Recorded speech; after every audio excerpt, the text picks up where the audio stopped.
हजरत अम्र इब्न अब्बास रदियल्लाहु ताला अन्हु ये कदीमुल इस्लाम है। इस्लाम कबूल करने वालों में आपका चौथा नंबर है। आगोश इस्लाम में कदम रख चुके, दामन मुस्तफ़ा सल्लल्लाहु अलैहि वसल्लम थाम चुके, और आप अच्छी तरीके से जानते हैं कि इब्तिदाई इस्लाम के अंदर आगोश इस्लाम में कदम रखना कई मुसीबतों को दावत देने के मुतरादिफ था। बावजूद इसके हजरत अम्र इब्न अब्बास रसूल आज़म सल्लल्लाहु अलैहि वसल्लम की गुलामी कबूल करते हैं और दाखिल इस्लाम होते हैं।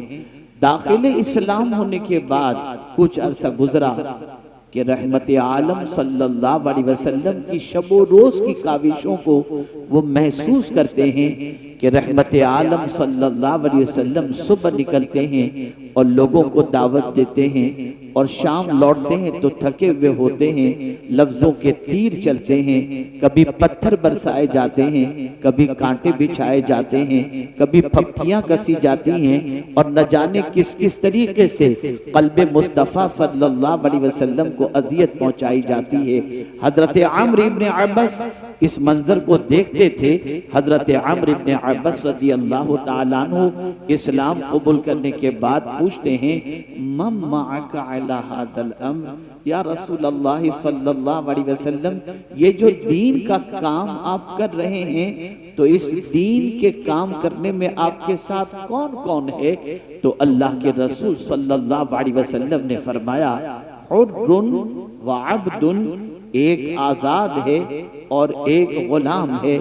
आजाद से मुराद अफजलुल बशर बादल अंबिया सय्यदना सिद्दीक अकबर रदियल्लाहु ताला अन्हु, और गुलाम से मुराद हजरत बिलाल रदियल्लाहु ताला अन्हु। इस सवाल के बाद रसूल आज़म सल्लल्लाहु अलैहि वसल्लम से जो उन्होंने सवाल किया इस्लाम कबूल करने के बाद, या रसूल अल्लाह सल्लल्लाहु अलैहि वसल्लम, इस्लाम क्या है? मल इस्लाम या रसूल अल्लाह। मुसलमान हो चुके हैं, कलेमा पढ़ चुके हैं, दाखिले इस्लाम हो चुके हैं, उसके बाद भी पैगंबर रहमत सल्लल्लाहु अलैहि वसल्लम से पूछते हैं, मल इस्लाम या रसूल अल्लाह, इस्लाम क्या है? आज मुझे वही आपको समझाना है। मेरे प्यारे आका सल्लल्लाहु ताला अलैहि वसल्लम के प्यारे दीवानों, कलेमा पढ़ लेने के बाद आदमी आगोश इस्लाम में कदम तो रख लेता है, लेकिन इस्लाम के कुछ तकाजे हैं, इस्लाम की कुछ रिक्वायरमेंट है। इस्लाम चाहता है कि सिर्फ तुम नाम के मुसलमान न बन के रहो, बल्कि मुसलमान अगर हो तो कंप्लीट मुसलमान बन जाओ। अल्लाह अज़्ज़ व जल्ल ने फरमाया, या अय्युहल्लज़ीना आमनू दुखुलू फिस्सिल्मि काफ़ा, ऐ ईमान वालो इस्लाम में पूरे पूरे दाखिल हो जाओ। जाहिर सी बात है, आप कलेमा पढ़कर मुसलमान हो चुके, आपको फायदा हुआ, लेकिन इस्लाम ये चाहता है कि आपकी जात नफा बख्श हो। इस्लाम ये चाहता है कि जिस मजहब के मानने वाले हो उस मजहब का हुस्न आपकी जबान से, आपके किरदार से छलकता हुआ दिखाई देना चाहिए। ये नहीं कि आप मुसलमान तो कहला रहे हैं लेकिन किरदार जाहिलाना आपका हो, अंदाज बिल्कुल बेवकूफ वाला हो, जिंदगी आपकी आवारगी की दहलीज पर पहुंची हुई हो। नहीं नहीं, बल्कि जब आपने मुसलमान अपने आप को कहा है तो आपकी जिंदगी से हुस्न इस्लाम छलकना चाहिए, हुस्न इस्लाम नुमायां होना चाहिए। इसीलिए अल्लाह के रसूल सल्लल्लाहु अलैहि वसल्लम से हजरत अम्र इब्न अब्बास ने पूछा, मल इस्लाम या रसूल अल्लाह, ए अल्लाह के रसूल इस्लाम क्या है? अब जो इस्लाम हुजूर ने बताया, इतना बड़ा मजमा यहाँ पर मौजूद है, पूरी दुनिया के अंदर बड़ी आबादी मुसलमानों की मौजूद है, मुल्क के अंदर बेशुमार मुसलमान मौजूद हैं। मैं चाहता हूं कि उन मुसलमानों की जिंदगी में वो इस्लाम जो पैगंबर रहमत ने बताया, उस इस्लाम को तलाश करो। तो मैं यकीन के साथ कह सकता हूं, उस इस्लाम को जब हम मुसलमानों की जिंदगी में तलाश करेंगे तो दूर तक वो इस्लाम नजर आता दिखाई नहीं देगा। आप सोचते होंगे वो इस्लाम कौन सा है? जब पैगंबर रहमत सल्लल्लाहु अलैहि वसल्लम से पूछा गया, मल इस्लाम या रसूल अल्लाह, ए अल्लाह के रसूल इस्लाम क्या है? तो मेरे आका सल्लल्लाहु अलैहि वसल्लम ने फरमाया, तीबुल कलाम, पाकीज़ा बात करना, पाकीज़ा बात करना ये इस्लाम है। तुम अगर पाक इस्लाम कबूल कर चुके हो तो सिर्फ तुम्हारा बदन पाक नहीं होना चाहिए, तुम्हारा वजूद पाक नहीं होना चाहिए, जहां नमाज पढ़ते हो वो जगह ही सिर्फ पाक नहीं होनी चाहिए, तुम्हारी जबान भी पाक और जबान से निकलने वाला जुमला भी पाक होना चाहिए। तीबुल कलाम, एक मुसलमान जब जबान खोले तो उसकी जबान से निकलने वाले कलेमात पाकीज़ा हों।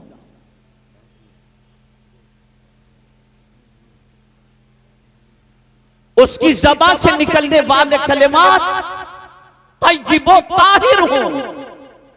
इसलिए कि पाकीज़ा कलिमात जब ज़बान से निकलते हैं तो वो दिल पर असर करते हैं, और जब कोई अच्छी बात करता है तो उस अच्छी बात करने वाले की मोहब्बत सामने वाले के दिल में अल्लाह पैदा कर देता है। इसको मैं मिसाल के जरिए समझाऊं तो आप अच्छी तरह से समझ सकेंगे। एक दुकान की, बड़ी मेहरबानी से आप चुप रहेंगे तो बड़ी नवाज, आप न चिल्लाओ, एक मतबा दुरूद शरीफ पढ़ो, खुदा के लिए चुप हो जाओ, सब मत बोलो, चुप बैठो। अल्लाहुम्मा सल्ली अला सय्यिदिना व मौलाना मुहम्मदिन मअदिनिल जूदि वल करम व आलिहि व अस्हाबिहि व बारिक व सल्लिम। महफिल खराब होगी, सारा गुनाह आपके सर पर है। देखिए बच्चे लोग बेचारे क्या शोर शराबा कर रहे हैं, ला हौला वला कुव्वता। आप ना चिल्लाओ बाबा, बाबा ना चिल्लाओ, बस चुप हो जाओ, चुप हो जाओ, खामोशी से सुनो। शैतान नहीं चाहता कि कोई अच्छी बात आपके कान तक पहुंचे, और जो शरारत करेगा शैतान को सपोर्ट करने के मुतरादिफ होगा। खामोशी से समाअत फरमाएं। अर्ज ये कर रहा था, अच्छी बात का असर।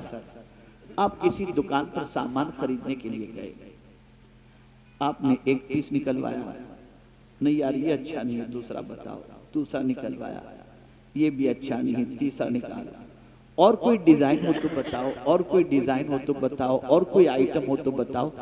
50 चीजें आपने निकलवाई और उसके बाद आपने कहा कि नहीं मुझे पसंद नहीं है, और आप जाने लगे। तो आप जानते हैं वो सेल्समैन जो अच्छा होगा वो कहेगा फिक्र न करें, ये पसंद नहीं आया ना, 10 दिन के बाद नया स्टॉक आएगा, अब 10 दिन के बाद आइएगा, आपको हम नया माल बताएंगे। लेकिन अगर टेढ़ा सेल्समैन रहा, उसने कहा क्यों परेशान करने के लिए आ गए थे, क्या टाइम पास करने के लिए हमारी दुकान मिली, आप दूसरी बार उस दुकान में नहीं जाओगे। लेकिन जिसने ये कहा कि 10 दिन के बाद दूसरा नया स्टॉक आएगा, कोई बात नहीं, ये आपको पसंद नहीं आया तो आप कहेंगे जरा तुम्हारा कार्ड दे दो, हम तुमको फोन करके पूछ लेंगे, नया स्टॉक आए तो बता देना।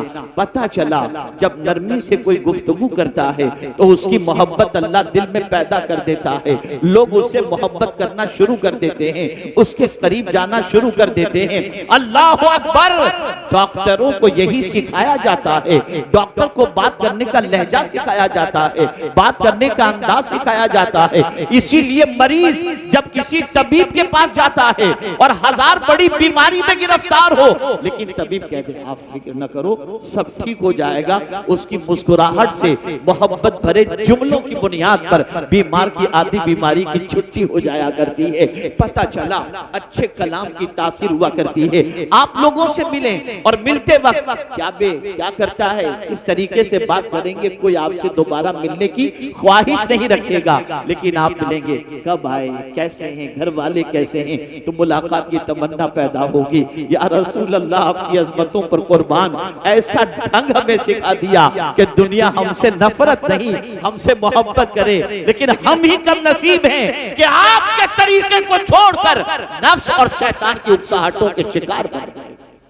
आज हमारे लबो लहजे को देख लीजिए, हमारे बात करने के अंदाज को देख लीजिए। हमारी कौम तो पहचानी ही जाती है मां बहन की गालियों से। बात करने की तमीज नहीं, बात करने का लहजा नहीं, बात करने का अंदाज नहीं, बात करने का सलीका नहीं, कोई चीज भी नहीं। और हम अपने आप को मुसलमान कहते हैं। ए अल्लाह के रसूल सल्लल्लाहु ताला अलैहि वसल्लम के प्यारे दीवानों, अगर हम कुरान का मुताला करें तो कुरान हमें बताता है किससे कैसे बात करनी चाहिए, कुरान उसका तरीका हमें बताता है। आइए सबसे पहले जनरल इंसानों से बात करने के हवाले से कुरान क्या कहता है, तो कुरान कहता है वक़ूलू लिन्नासे हुस्ना, लोगों से अच्छी बात कहो। अल्लाहु अकबर।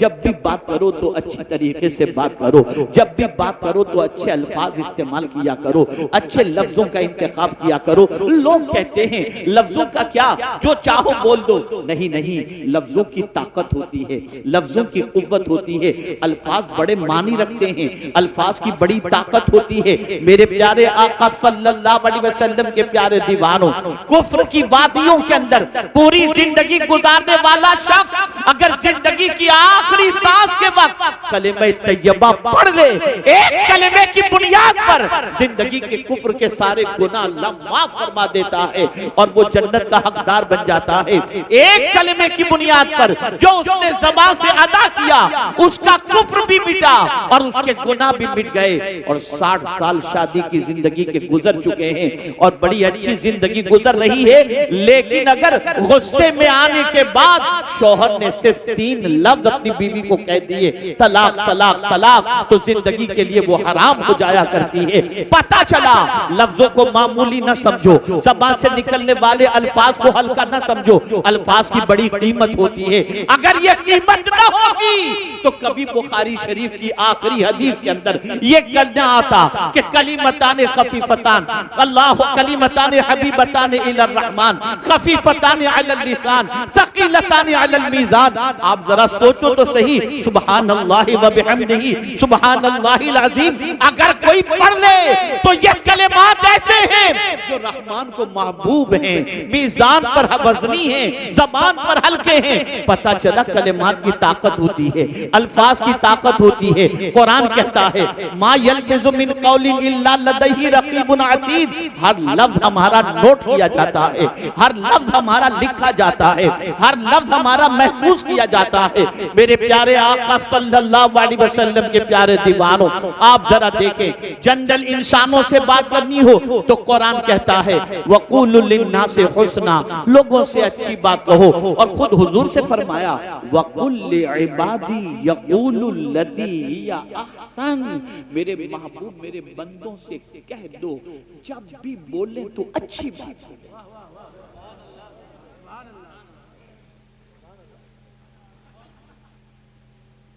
जब भी बोले अच्छी बात बोले। अल्लाह अकबर। हैरत और ताज्जुब की बात है, जिस कौम से लोग बोलना सीखते थे आज उस कौम की बोली की वजह से लोग उससे नफरत करते हैं। आज आप जरा देखो, मुझे एक आयत याद आ रही है, मेरे पास वक्त की थोड़ी किल्लत भी है, जल्दी निकलना भी है। एक बात मैं अर्ज करता हूं, आज क्या हो रहा है, फहाशी फैल रही है ना, बदकिरदारी फैल रही है, बुराई फैल रही है, और इस तरह से फैल रही है कि अल-अयाज़ु बिल्लाह, बाप भी फहाशी में गिरफ्तार, माँ भी, बेटा भी, बेटी भी, इल्ला माशाअल्लाह। आप कहेंगे माँ बाप, बाप बेटा, भाई बहन, बेटी सब, जी हाँ साहब। सीरियल देखने के लिए जब बैठते हैं, कौन से ऐसे मनाजिर होते हैं जो अच्छे हों?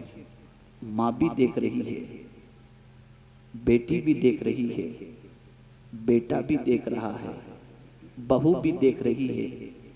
जिसका तस्करा करना बाप के सामने बेटे के लिए हिजाब और शर्मिंदगी होती थी, आज वही चीज सब मिल करके बैठ रहे हैं, मिल करके बैठ करके देख रहे हैं। ये सारी चीजें हो रही हैं। अब जानते हैं दौरे जाहिलियत में क्या होता है इस फहाशी के सिलसिले में? अल्लाह अकबर।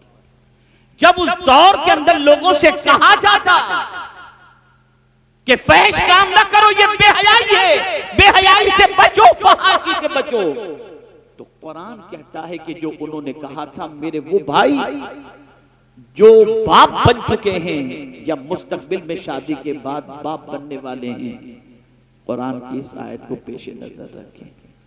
वल्लज़ीना इज़ा फ़अलू फ़ाहिशा क़ालू वजदना अलैहि आबाअना वल्लाहु अमरना बिहा कुल इन्नल्लाहा ला यअमुरु बिल फ़हशा। आप जानते हैं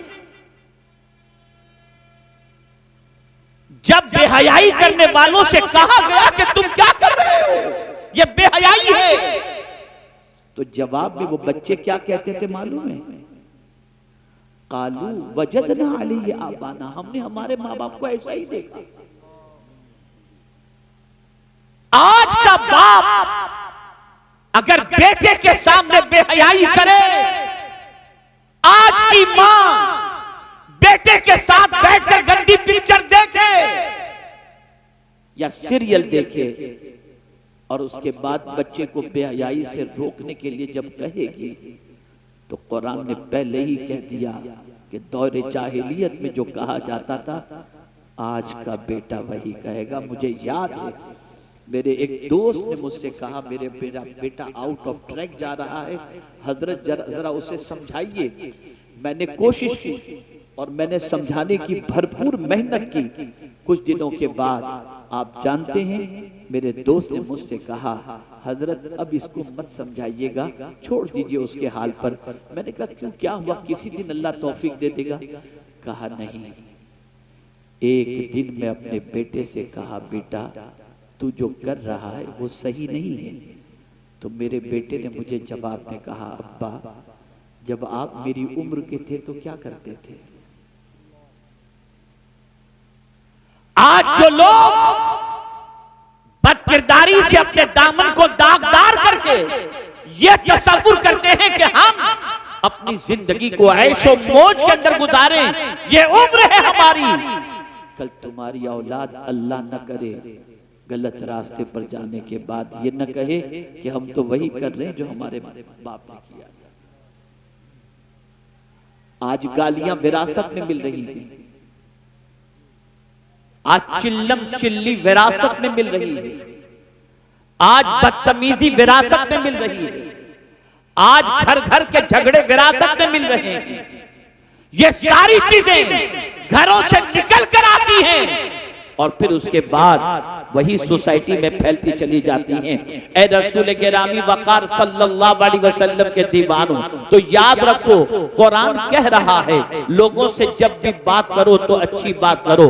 अल्लाह अकबर। अब आइए सबसे पहले हम समझते हैं, ये तो जनरल लोगों के हवाले से बात हो गई। अब कुरान मुकद्दस से पूछते हैं, ए कुरान तू बता, अल्लाह से बात करनी हो तो कैसे करें, अल्लाह से कलाम करना हो तो कैसे करें, अल्लाह से मारूजात पेश करने हो तो कैसे करें। मसाइब के पहाड़ टूट रहे हैं, तकालीफ की वादियों से गुजर रहे हैं, ऐसा लग रहा है कि अब तकलीफ का आसमान फटेगा और हम खत्म हो जाएंगे, अब जमीन में जलजला पैदा होगा, हम बर्बाद हो जाएंगे। मुआशी बदहाली के शिकार हैं, बच्चियां जो है वो जवानी की दहलीज पर पहुंच चुकी हैं, कोई रिश्ता नहीं आ रहा, कर्ज के बोझ तले दबे हुए हैं, बीमारियां घर का साथ छोड़ने को तैयार नहीं है, लड़के आवारगी के रास्ते पर जा रहे हैं, ऐसा लगता है कि मुसीबत ने हमारे घर ही का रुख कर लिया।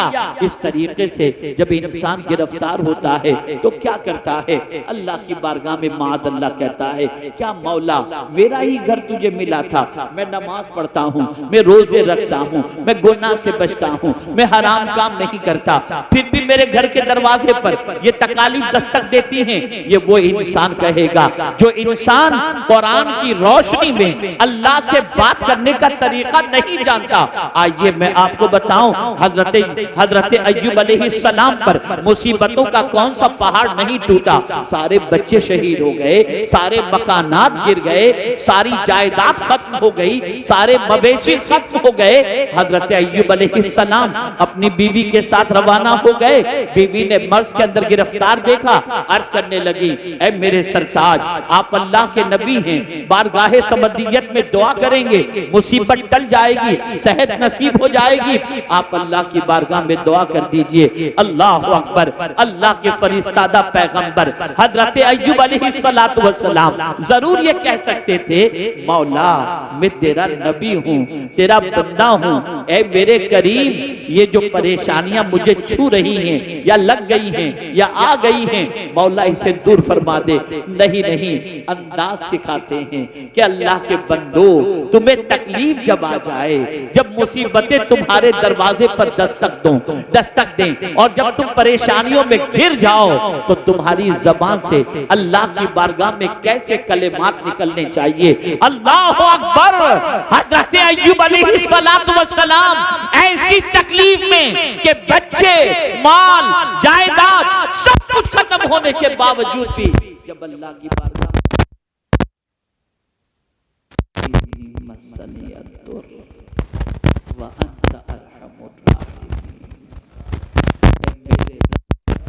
मुझे मुसीबत ने छुआ, टच किया, और तू सबसे ज्यादा रहने वालों में रहम करने वाला है। अल्लाह अकबर। अंदाज देखिए, मुसीबत में शिकवा नहीं, अल्लाह की बारगाह में मारूजा पेश करने का तरीका सिखाया जाता है। जब कोई बंदा इस तरह से आजिज़ी और इंकिसारी के साथ रब से शिकवा करने की बजाय रब की अजमतों को, रब की रहमत को पुकारता है तो फिर मौला किस तरीके से करम फरमाता है। रब ने फरमाया, उरकुज़ बिरिज्लिका हाज़ा मुग़तसिलुम बारिदुम व शराब, ठोकर मारो अपने पैर की, जो पानी निकले उसे पियो और बदन पर डालो, तुम्हें शिफा नसीब हो जाएगी। हजरत अय्यूब अलैहिस्सलाम ने ठोकर मारी, पानी का चश्मा निकला, पानी पिए और जिस्म पर लगाए, सारा मर्द खत्म हो गया, जवानी भी पलट आई। आप अंदाजा लगाएं तो रब ने भी फरमाया, इन्ना वजदनाहु साबिरा निअमल अब्द, क्या ही अच्छा बंदा है। पता चला ऐ रसूल आजम के दीवानों, जिस तरीके से राहत खुदा की तरफ से है, तकलीफ भी खुदा की तरफ से है। इसीलिए सूफियाई के नाम की जबान पर कभी शिकवा नहीं होता था। जिस तरीके से हम राहतों का इस्तकबाल करते हैं, वो अल्लाह की तरफ से आने वाली मुसीबतों का इस्तकबाल करते थे। इसलिए कि वो कहा करते थे कि राहत के अंदर हमारी खुशी का भी दखल है, लेकिन मुसीबत में तो सिर्फ खुदा की खुशी का दखल है। इसलिए कि वो चाहता है तभी मुसीबतें आती हैं। ऐ रसूल गिरामी वक़ार सल्लल्लाहु अलैहि वसल्लम के दीवानों, तो अल्लाह की बारगाह में कैसे अर्ज करना चाहिए, ये तरीका कुरान सिखा रहा है। हुजूर की बारगाह में कैसे अर्ज करना चाहिए। अल्लाहु अकबर। तो कुरान कहता है, या अय्युहल्लज़ीना आमनू ला तक़ुलू राइना वक़ुलू उन्ज़ुरना। अल्लाहु अकबर। या रसूल अल्लाह, नजर करम कीजिए। रसूल आजम की बारगाह में जब अर्ज करना हो तो इस तरीके से अर्ज करो। और अल्लाहु अकबर, रसूल की आवाज पर अपनी आवाज को बुलंद न करो। आज तक आपने सुना है कि तकवा उसको कहा जाता है जो बंदा अल्लाह से डरे उसे तकवा, जो गुनाहों से बचे उसे तकवा। लेकिन तकवा का एक अंदाज कुरान ने यह भी बता दिया, और इस तकवे का मेयार इतना बुलंद बता दिया कि जिसकी कोई इंतहा नहीं। कुरान कहता है, इन्नल्लज़ीना यग़ुद्दूना अस्वातहुम इंदा रसूलिल्लाह उलाइका अल्लज़ीना इम्तहनल्लाहु क़ुलूबहुम फित्तक़वा। अल्लाहु अकबर। जो रसूल के सामने अपनी आवाज को पस्त रखते हैं, अल्लाह ने उनके दिल को तकवा के लिए चुन लिया है। ये रसूल की बारगाह का अदब है, वहां ढंग है, बात करने का तरीका सिखाया जा रहा है। माँ बाप से कैसे बात की जाए, माँ बाप से कैसे बात की जाए, तो कुरान कहता है अल्लाहु अकबर, वक़ज़ा रब्बुका अल्ला तअबुदू इल्ला इय्याह व बिल वालिदैनि इहसाना इम्मा यबलुगन्ना इंदकल किबरा अहदुहुमा औ किलाहुमा फला तकुल लहुमा उफ वला तनहरहुमा वक़ुल लहुमा क़ौलन करीमा। अल्लाहु अकबर। बहुत सारे यहाँ दानिश्वर होंगे, तबीब होंगे, डॉक्टर होंगे, साइकोलॉजिस्ट होंगे, साइक्रेटिस्ट होंगे, जानते हैं कि बूढ़े की साइकोलॉजी क्या होती है। एक माँ या बाप जब बुढ़ापे की दहलीज पर पहुंच जाए, अरमान सारे खत्म हो जाते हैं। अच्छे पहनने का अरमान नहीं, अच्छे खाने का अरमान नहीं, अच्छे घर का अरमान नहीं, अच्छी गाड़ी का अरमान नहीं, इसलिए कि उम्र के उस हिस्से में पहुंच चुके हैं जहां बस जिंदगी कट रही है। तो बुढ़ापे में एक बाप अपनी औलाद से क्या चाहता है, एक माँ अपनी औलाद से क्या चाहती है। अल्लाह अकबर। कुरान ने उस नफ्सियात को सामने रख करके बुढ़ापे के ही दौर को याद करवाया और फरमाया इम्मा यबलुगन्ना इंदकल किबरा अहदुहुमा औ किलाहुमा। जवान की बात नहीं फरमाई कि जब तुम्हारे माँ बाप जवान हो तो उफ न कहो, हालांकि जवानी में भी उफ नहीं करना चाहिए, लेकिन अगर तुम्हारे माँ बाप में से कोई बुढ़ापे को पहुंच जाए तो उन दोनों में से किसी को उफ भी न कहो, उन्हें झिड़को भी नहीं। मेरे करीम उनसे कैसे बात करें, तो कुरान कहता है वक़ुल लहुमा क़ौलन करीमा। उनसे इज्जत से बात करो, उनसे प्यार से बात करो। बुढ़ापे की दहलीज पर पहुंचने वाले माँ बाप अपनी औलाद से किसी और चीज की तमन्ना नहीं रखते, एक ही तमन्ना रखते हैं, बच्चा मुझसे प्यार से बात तो करे। यार जब देखो तब झिड़कता रहता है, इस उम्र में हम कहाँ जाएं, ये बाप कहता है। लेकिन जब एक बच्चा अपने बाप के बुढ़ापे के पहुंचने के बाद, माँ के बुढ़ापे में पहुंचने के बाद जब नरमी से बात करता है, शफकत से बात करता है, प्यार से बात करता है, बेटा सो रहा होता है, माँ की दुआएं बाप इजाबत से टकरा रही होती हैं। ए अल्लाह, बुढ़ापे में जिस तरह से मेरी औलाद ने मुझे सुकून की दौलत अता फरमाई, तू भी इसे सुकून की दौलत से माला माल कर देना। बुढ़ापे में माँ, लेकिन आज बुढ़ापे में बाप को बुढ़ा कहा जाता है, डेड स्टॉक कहा जाता है, झिड़का जाता है, खुसट कहा जाता है, न जाने क्या क्या कहा जाता है। यह सब इसलिए कहा जाता है कि तुमने कुरान से किससे कैसे बात की जाए तुमने ये सलीका नहीं सीखा, ये तरीका नहीं सीखा। अरे यहाँ तक सरबराहे ममलिकत से बात करनी हो, वक्त के हुक्मरान से बात करनी हो, खुदा की कसम उसका तरीका भी कुरान सिखाता है। आओ मैं तुम्हें बताऊं, हजरत मूसा अलैहिस्सलाम को, हजरत हारून अलैहिस्सलाम को, दोनों को जब रब्बे कदीर फिरऔन की तरफ भेजता है तो फरमाता है वक़ूला लहू क़ौलन लय्यिना, तुम दोनों उससे नरमी से बात करना। अल्लाह अल्लाह, अंदाज तो देखिए कुरान का, किस किस से कैसे बात की जाए, कुरान ढंग सिखाता है। बस एक आखिरी बात अर्ज कर दूं, इसलिए कि वक्त इजाजत नहीं देता कि मजीद इस पर गुफ्तगू कर सकूं। आप जानते हैं यहाँ तक कि मांगने वाला दरवाजे पर साइल आए, उससे कैसे बात की जाए उसका अंदाज भी कुरान सिखाता है। मांगने वाले से, माह रमजान आ रहा है, लाइन लगेगी हर किस्म के मांगने वालों की। कुछ अपने लिए मांगेंगे, कुछ कौम के लिए मांगेंगे, कुछ आपकी आखिरत के लिए मांगेंगे, कुछ आपके फायदे के लिए मांगेंगे, सारी चीजें होंगी। तो कोई कहेगा कल आना, क्या बार बार दरवाजे पे आते हो, ये सारी चीजें। लेकिन कुरान ने बताया क़ौलुम मारूफुन खैरुम मिन सदक़तिन यतबउहा अज़ा।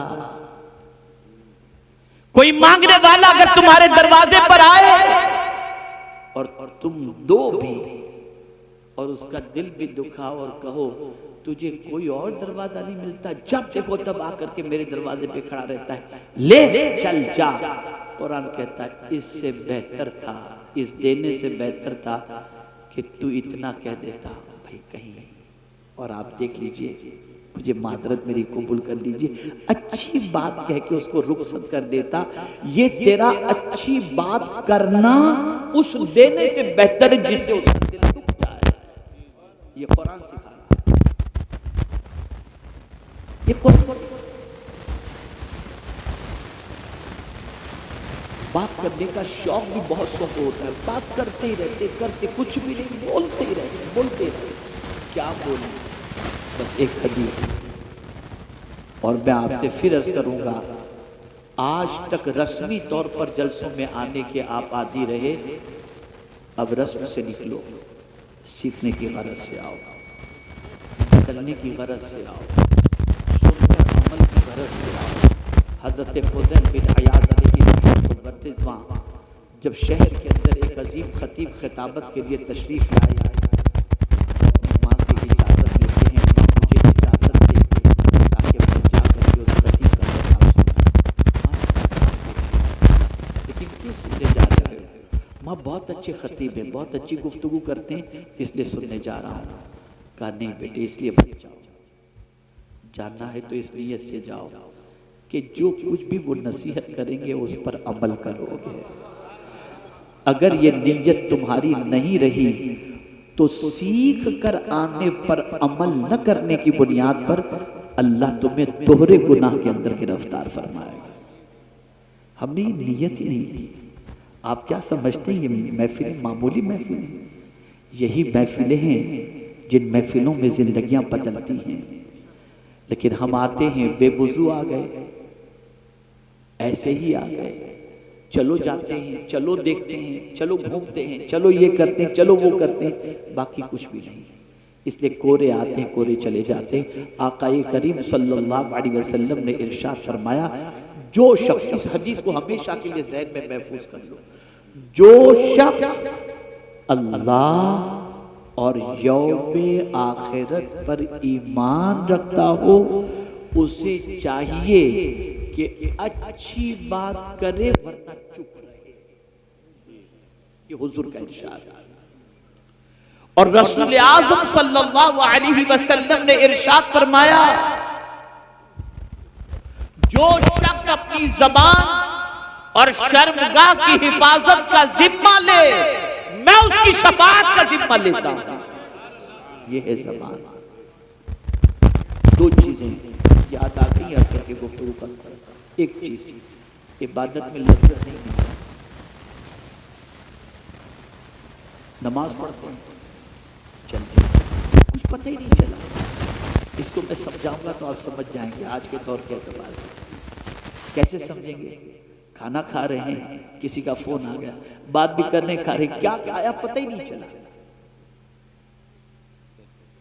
क्या खाया पता ही नहीं चला, जायका ही समझ में नहीं आया, इसलिए कि फोन पे हम लगे थे, तवज्जो कहीं बटी थी। ऐसे ही इबादत का मामला है। इबादत की भी लज्जत होती है, इबादत का भी जायका होता है। सच बताओ, नमाज पढ़ करके कौन सी लज्जत मिली है? और अगर नमाज में लज्जत न होती तो गौसे पाक 40 साल तक इशा के वज़ू से फजर की नमाज अदा न फरमाते। अगर इबादत में लज्जत न होती तो मौला अली करमल्लाहु ताला वजहुल करीम न फरमाते कि हालत नमाज में तीर निकाल लेना, मुझे पता तक नहीं चलेगा। ये लज्जत है। अरे मौत में भी लज्जत है। कुल्लु नफ्सिन जायकातुल मौत, जायका है उसके अंदर। इबादत में भी लज्जत है। आप जानते हैं नमाज पढ़कर लज्जत क्यों नहीं मिलती? कुरान सुनकर लज्जत नहीं मिलती, रोजे रखकर लज्जत नहीं मिलती। अब तो माज़ अल्लाह ये हो गया कि माह रमजान की रातें लोग कैरम खेलने में, गेम खेलने में पूरी पूरी रात गवा देते हैं और समझते हैं सहरी तक यही करने के लिए माज़ अल्लाह रात आई। अल-इयाज़ु बिल्लाह। अर्ज कर रहा था, इबादत में लज्जत नहीं मिलती। मैं अभी कुछ दिनों पहले एक किताब पढ़ रहा था, एक बुजुर्ग का कौल नजर से गुजरा, रोंगटे खड़े हो गए। वो फरमाते हैं कि जब कभी तुम्हें इबादत में लज्जत न मिले तो समझ लेना तुम्हारी निगाहों से कोई खता हो गई है। इसलिए कि जब निगाह खता खाती है तो अल्लाह लज्जत इबादत को छीन लेता है। हज़रत अब्दुल्लाह इब्न मुबारक रज़ी अल्लाह ताला अन्हु फरमाते हैं, बदन में सुस्ती, इबादत में सुस्ती, रोजी में तंगी, जब ये तीन चीजें तुम्हें हासिल हो जाएं या इन तीन चीजों में तुम गिरफ्तार हो जाओ तो समझ लेना अल्लाह का कोई नापसंद जुमला तुम्हारी ज़बान से निकल गया है, जिसकी वजह से तुम इस तकलीफ में गिरफ्तार हो गए। बदलो अपनी सोच को, ज़बान को दुरुस्त करो, वो कहो जो कहने का हुक्म है, वैसा कहो जैसा कहने का हुक्म है। अल्लाह रब्बुल इज्जत जल्ल जलाल